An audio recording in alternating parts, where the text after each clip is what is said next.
Today, I want to give a word of encouragement to all the Christians out there, to all who have been saved, to remind you of who you are. Because I feel like a lot of Christians these days, including myself, I'd forgotten for a while, and it's only now I really started to realize, no, hold on, I cannot be a plastic Christian. I cannot be a lip service Christian where I come and I say one day, I follow Jesus Christ. But I don't really read the word. I don't go on my knees and pray. I don't go to church as often as I need to be.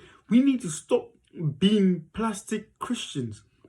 We really need to stop being plastic Christians, because what we are doing, we are just coming and claiming the name, but we are not actually following Jesus Christ. We're not being followers of Jesus Christ.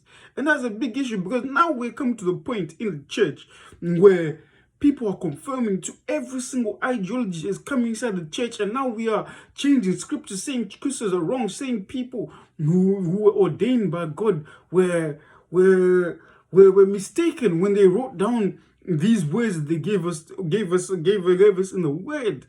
So for me, I come here to say to you, Christians, stop conforming, stop bending to the worldly needs. Even with the things I've been seeing in the church towards homosexuality, thinking that yes, we can be inclusive, but the church is not meant to be inclusive. Well, the church is meant to people come to Christ to be changed, not for Christ to change for the world.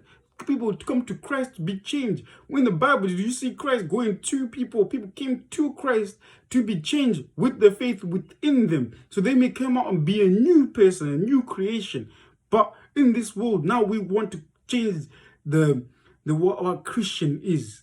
We want to be the ones to conform to the world. We want to be the ones who are inclusive, who let everyone in, no matter if you are this, if you're that. Yes, Jesus came for the sinners. But he came for the sinners to be saved, not for the sinners to continue sinning and then say, yes, you are now saved in your sin. You come in your sin to be changed, so you are made whole again. So you are made clean again. So that you may now be one with God. For God so loved the world that he gave his only begotten Son, so that whosoever believe in him shall not die but have everlasting life. John 3:16, as they say. So the belief in him means we need to turn away from our old acts. If we were fornicators, we stop fornication. If we were drunkards, we stop being drunk. If we were in whatever wrong path we were in, we change and we conform to Christ's way. We don't conform to the world's way. We don't say, Christ, now I like drinking, I like smoking weed, I like messing around with girls, or any of that. We need to be steadfast in the way that he has taught us to be. Go to Luke 12. I come to cast fire on the earth, and would that it were already wood that it is already kindled. I have a baptism to be baptized with, and how great is my distress until it is accomplished. Do you think that I have come to give you peace on earth? He directly saying he's not come here to just give us peace on earth. Our peace comes after, in heaven. Here is where the turmoil is. Here is where the struggle is. Here is where you're persecuted. Here is where people will come and point to you and say, no, we don't like your ideology of being a Christian. We don't like who you are. We don't like what you stand for. Let me continue on. No, I tell you, but I rather division. From now on, in one house there will be five divided, there against two, 3 against 2, 2 against 3. There will be divided, father against son, son against father, mother against daughter, daughter against mother, mother-in-law against against her daughter-in-law, and daughter-in-law against her mother-in-law. So it's showing that when you become Christian, when you are Christian, you are no longer the same. People within your own household may disagree with you, but you don't conform to the way they see life. They should conform to the way Christ sees life, and you should pray for them to see the way that you have seen Christ as well. You need to pray for them. You need to pray for them to see the light, to pray for them to turn away from darkness, pray for them to turn away from the world, because what does the world bring? It brings destruction, and only destruction. It does not bring life, it brings death, it seeks, kills, and destroys. But as Christians, we want to bring the destruction into the church. We should stop doing this following of the church, following the church. We follow Christ, not the church. We follow what's right, not the church. We follow the word and not the church. People got to remember, Christ is the one who came to establish the church. So how can now the building is now greater than the one who has built the building? It doesn't work. We need to stick steadfast within the word that he has given us and stop being plastic. Stop conforming. The conforming, it's leading us nowhere. It's leading more people to be disillusioned with Christianity. It's leading more people to be away from Christianity. Let me move on to the next verse.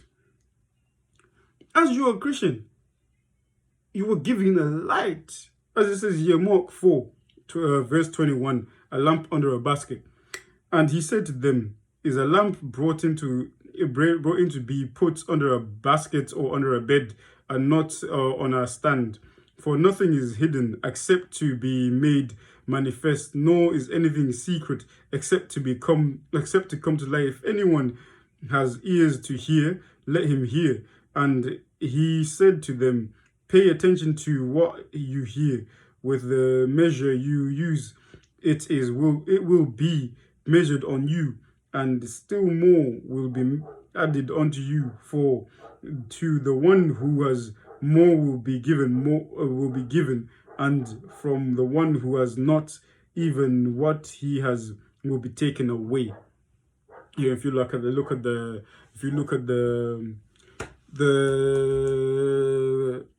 parable of the talents, that's almost the same thing there. That the light which you have been given into the world, this is basically saying the light which is within you, the light of the word of God, the light of the salvation.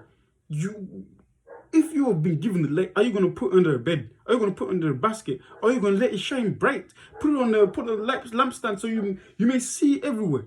And that's the same thing in our lives.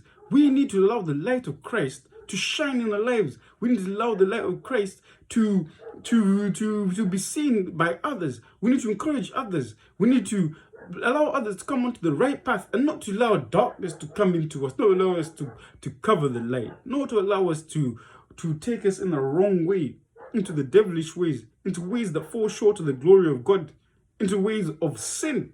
We shouldn't allow this. We should stand up as Christians and be Christians. Don't stand up and say, yes, we can bend for you here and we can bend for you there. We need to change. This is what I'm seeing the Church of England right now. I'm praying for you. I'm truly, truly praying for you to see the light and to change and reform your ways and to be realigned with God. Because I'm seeing a lot of things going up and down, up and down, up and down. Things that are not according to the word. We are now wanting to conform to secularism. We are not secularists. We're Christians. We are followers of Christ. So a great change needs to come to us, and we need to now stand up and be in the world and tell the world that this is Christ. And if you want to be saved, if you want to be separate from pain and anguish, you can come in him to cleanse you of all the pain, all the anguish. Maybe not in this life, but you know your reward is coming in the next life. Amen.